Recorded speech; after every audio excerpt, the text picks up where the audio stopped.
দুষ্কৃতী প্রতারণা চক্রের মাথা সাদ্দাম সর্দার 3 দিন ধরে ভেরির আলাঘরে গা ঢাকা দিয়েছিল, কিন্তু তাতেও শেষ রক্ষা হলো না। বুধবার রাতে পুলিশের জালে কুলতলি সাদ্দাম সর্দার ফোনে টাওয়ার লোকেশন ট্র্যাক করেই বাজিমাত পুলিশের।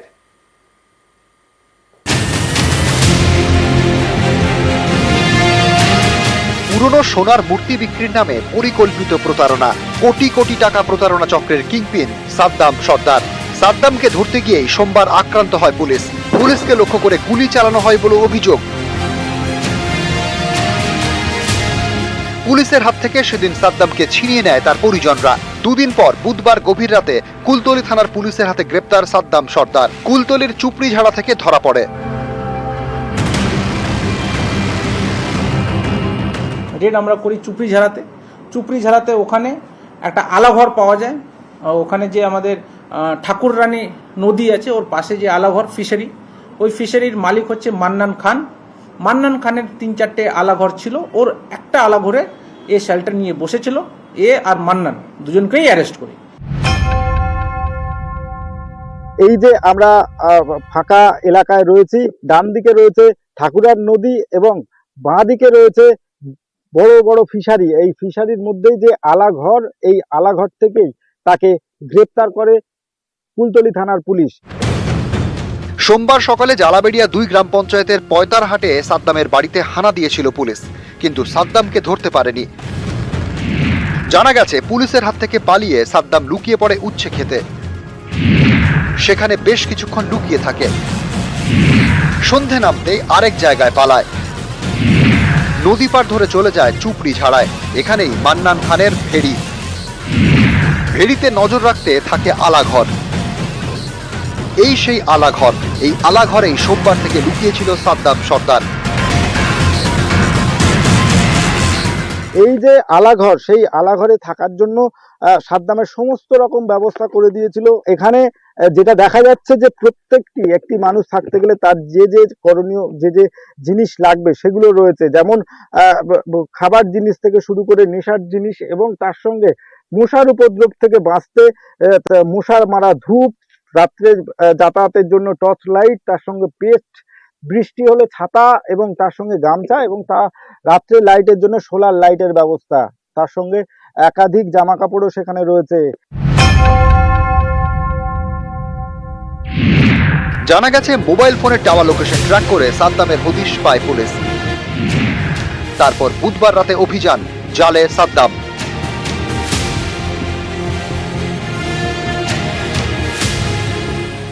ফাইনালি আমরা যেটা করেছি, এদিকে এখন টোটাল এই কেসে 5 জন আমরা অ্যারেস্ট করেছি, আজকে ফরওয়ার্ড করব করে আলটিমেটলি আমরা এই মেইন যে মাথা সাদ্দাম সর্দার, একে আমরা এখনো অ্যারেস্ট করতে পারলাম। আর এখন যেটা শৈরুল যে আছে এখনো পলাতক আছে, আমরা চেষ্টা করছি যত শীঘ্রই হোক আমরা একে অ্যারেস্ট করব।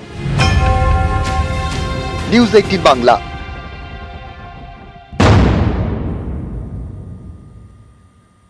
বাবা সিপিআইএম এর প্রাক্তন পঞ্চায়েত সদস্য, নিজে সিপিআইএম নেতা, সেই মান্নান খানের ভেরির আলাঘর থেকেই সাদ্দাম সর্দারকে গ্রেফতার করেছে পুলিশ। গ্রেফতার করা হয়েছে সিপিআইএম নেতা মান্নান খানকেও।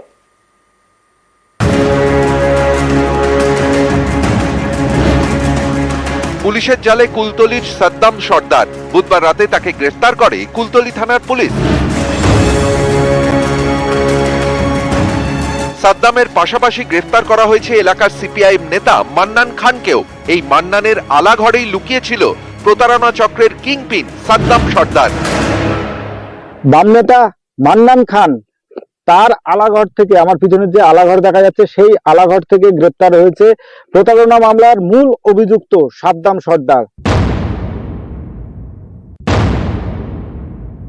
এখানে বাম আমল থেকে এই কাজকর্মগুলো হতো। গতকাল গভীর রাতে পুলিশ খবর পায় যে চুপড়িঝাড়া অঞ্চলে আমাদের প্রাক্তন এমএলএ, তার ছায়াসঙ্গী মান্নান খান, সিপিএম এর এক নেতা, তার যে আলাঘর আছে ফিশারি, সেই আলাঘর থেকে পুলিশ খবর পেয়ে সেখান থেকে গভীর রাত তাকে গ্রেপ্তার করে। এবং এই ঘটনার সঙ্গে সিপিএম এর যেমন প্রত্যক্ষভাবে যোগ আছে, এবং এটা তদন্ত হলে দেখবেন আরো অনেক সত্য বেরিয়ে পড়বে। কোথা থেকে তিনি গ্রেপ্তার হয়েছেন বলে কি একটা নাম বলছে, ওই নামে তো সিপিএম এর কোনো লোক ওখানে নেই। মান্নান খান নাকি একটা নাম বলছে সিপিএম এর নেতা ছেড়ে দিন, ওই নামে সিপিএম এর লোক ওখানে কেউ আছে বলে মনে হয় না। এটা একটা ফলস ব্লেম দেবার চেষ্টা করা হচ্ছে, এবং করা হচ্ছে আসলে সাদ্দামকে বাঁচানোর জন্য। চুপড়িঝাড়া পঞ্চায়েত এলাকার বাসিন্দা মান্নান খান। তার বাবা সিপিআইএম এর পঞ্চায়েত সদস্য ছিলেন। দীর্ঘদিন ধরে মাছের ব্যবসা করেন মান্নান। ভেরি লিজ নিয়ে মাছের কারবার। পুলিশের দাবি প্রতারণা চক্রের সঙ্গে যুক্ত এই মান্নান খান।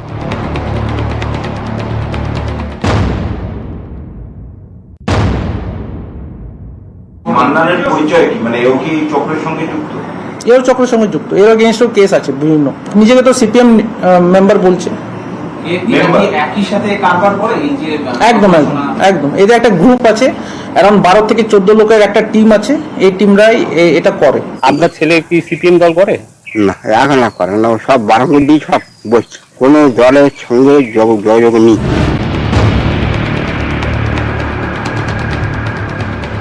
নিউজ 18 বাংলা। আপনাদের মনে করি দিই, জামাল যিনি কিনা সালিশি সভায় মহিলাদের বাড়িতে ডেকে শিকলে বেঁধে নির্যাতনের অভিযোগ ছিল, সেই গতকাল নিউজ 18 বাংলায় আমরা একটা খবর দেখেছিলাম যেখানে সুইমিং পুলে কচ্ছপ। এই খবর গতকাল আমরা নিউজ 18 বাংলায় দেখাই, কিন্তু কচ্ছপ পোষায় জামালের বিরুদ্ধে ব্যবস্থা। আজ বন দফতরের আধিকারিকরা তারা গেলেন, কিন্তু খালি হাতে ফিরতে হলো বনকর্মীদের, কারণ পুলিশে জামালের বাড়ির তালা না ভাঙায় প্রশ্ন। পুলিশের বিরুদ্ধে গেট বন্ধ থাকায় খালি হাতে ফেরেন বনকর্মীরা। অর্পণ রয়েছে আমার সঙ্গে, অর্পণের সঙ্গে কথা বলবো। অর্পণ, প্রশ্ন হলো কেন জামালের বাড়ির তালা ভাঙছে না পুলিশ? দেখো, এই তালা ভাঙতে গেলে আইনি জটিলতা রয়েছে। একটি বাড়িতে তার অনুমতি ছাড়া তালা ভেঙে বাড়িতে প্রবেশ করতে গেলে আইনি অনুমতি প্রয়োজন। সেই অনুমতি এখনো পর্যন্ত বন দপ্তর জোগাড় করতে পারেনি। অর্পণ, সঙ্গে থাকো, আমি আসছি তোমার কাছে। খালি হাতে ফিরলেন বনকর্মীরা, কচ্ছপ পোষায় জামালের বিরুদ্ধে ব্যবস্থা। কচ্ছপ উদ্ধারে জামালের বাড়িতে বনকর্মীরা। গতকাল আমরা দেখিয়েছিলাম জামালের সোনারপুরে সুইমিং পুল, আর সেই সুইমিং পুলে কচ্ছপ, সেই ছবি গতকাল। এই খবর আমরা দেখাই। আজ খালি হাতে ফিরলেন বনকর্মীরা অর্থাৎ বন দপ্তরের আধিকারিকরা সেখানে গেলেন, কিন্তু গেট বন্ধ থাকায় খালি হাতে ফিরতে হলো বন দপ্তরের আধিকারিকদের। আর এখানেই প্রশ্ন উঠছে, কারণ পুলিশ জামালের বাড়ি তালা না ভাঙায় প্রশ্ন উঠে যাচ্ছে। গেট বন্ধ ছিল, আর যে কারণে ফেরেন বন দপ্তরের আধিকারিকরা। কচ্ছপ উদ্ধারে জামালের বাড়িতে আজ বন দপ্তরের আধিকারিকরা অর্থাৎ বনকর্মীরা যান, কিন্তু কচ্ছপ পোষায় জামালের বিরুদ্ধে ব্যবস্থা নেওয়া হয়, কিন্তু খালি হাতে ফিরতে হলো বন দপ্তরের আধিকারিকদের।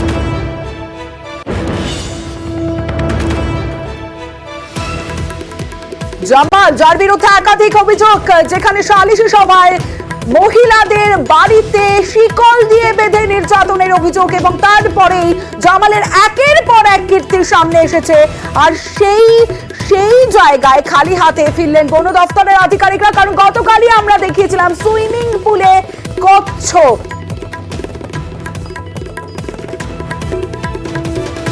কচ্ছপ উদ্ধারে জামালের বাড়িতে আজ বন দপ্তরের আধিকারিকরা তারা যান, কিন্তু তারা গিয়েও খালি হাতে ফিরতে হলো তাদেরকে, কারণ গেট বন্ধ ছিল। আর গেট বন্ধ থাকায় খালি হাতে ফিরতে হলো বন দপ্তরের আধিকারিকরা।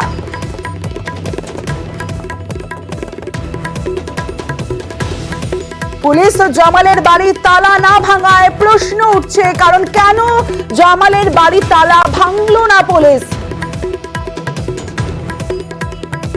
খালি হাতে ফিরলেন বনকর্মীরা। কচ্ছপ পোষায় জামালের বিরুদ্ধে ব্যবস্থা এবং কচ্ছপ উদ্ধারের জন্য জামালের বাড়িতে আজ বন দপ্তরের আধিকারিকরা তারা যান, কিন্তু খালি হাতে ফিরতে হয় বন দপ্তরের আধিকারিকদের। সরাসরি চলে যাবো, অনুপ চক্রবর্তী রয়েছে আমার সঙ্গে, অনুপের সঙ্গে কথা বলবো। অনুপ, কেন জামালের বাড়ির তালা ভাঙছে না পুলিশ? এই প্রশ্নই তো উঠছে এখন।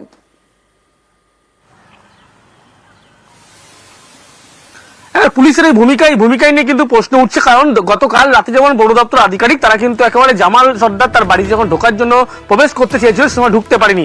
গতকালকের পরে কিন্তু আজকেও দুপুর 12টা নাগাদ তারা যখন আসে এবং 2.5 ঘন্টা তারা কিন্তু অপেক্ষা করে, শেষমেশ কিন্তু জামাল সর্দার তার বাড়িতে কোনোভাবে ঢুকতে পারেনি। পুলিশের এখানে ভূমিকা নিয়ে কিন্তু প্রশ্ন, তার কারণ যে ভারতীয় বন্যপ্রাণ আইন অনুযায়ী শিডিউল 1 এক্ষেত্রে কিন্তু ভিতরে কচ্ছপ সেখানে আছে।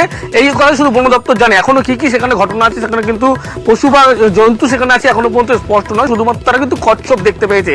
সেই কারণে ভারতীয় বন্যপ্রাণ অনুযায়ী কিন্তু শিডিউল 1 এই কচ্ছপ আইনে কিন্তু মূলত যেটা আছে, সেক্ষেত্রে একেবারে যে ভিতরে যদি কোনো কচ্ছপের মৃত্যু বা কোনো কিছু ঘটনা ঘটে সেক্ষেত্রে কিন্তু ভূমিকা পুলিশেরই থাকবে। তার কারণ হচ্ছে সেক্ষেত্রে লক্ষ্য করা যাচ্ছে যখনই বন দপ্তর আধিকারিক তারা কিন্তু সেই বাড়ির ভিতরে ঢুকতে যাচ্ছে, সেখানে বারবার বাধার মুখে পড়তে হচ্ছে। পুলিশের ভূমিকা নিয়ে এখানেই প্রশ্ন হচ্ছে, তার কারণ এই যখন ভিতরে কচ্ছপ সেখানে আছে এমনটা জানে, এরপরে কেন তারা আইনি দ্বারস্থ হচ্ছে যখন বারবার ঢুকতে পারছে, এই সমস্ত ঢুকতে পারছে না, এই সমস্ত বিষয় নিয়ে যখন প্রশ্ন উঠতে শুরু করে তার পাশাপাশি গতকাল রাতের বেলা যখন বন দপ্তর আধিকারিক তারা এই জামাল সর্দার তার বাড়িতে যখন প্রবেশ করার চেষ্টা করছিল, ভিতরে কিন্তু তার বাড়ির যারা পরিচালক তারা কিন্তু একেবারে প্রবেশ করতে দেননি। অন্যদিকে পুলিশের সঙ্গে তারা বারবার কথা বলেছিল। গতকালকের পরে কিন্তু আজকে একই রকম ঘটনা, 2.5 ঘন্টা অপেক্ষা করতে হয়, বাড়ির পরিচালকের সঙ্গে কথা বলে, এলাকার মানুষের সাথে কথা বলে, কিন্তু শেষমেশ পুলিশের যে সহযোগিতা সেই অনুযায়ী কিন্তু তারা ভিতরে প্রবেশ করতে পারে না। আর এখানেই কিন্তু পুলিশের যে ভূমিকা সেই ভূমিকা নিয়ে প্রশ্ন উঠছে, তার কারণ ভিতরে কচ্ছপ আছে, সমস্ত কিছু তারা উদ্ধারের জন্য যাচ্ছে, তার পরবর্তী ক্ষেত্রে কিন্তু উদ্ধার করতে পারছে না, সেক্ষেত্রে খালি হাতেই ফিরতে হলো, সেখানে পুলিশের ভূমিকা নিয়ে প্রশ্ন উঠছে। বেশ, ধন্যবাদ অনুপ।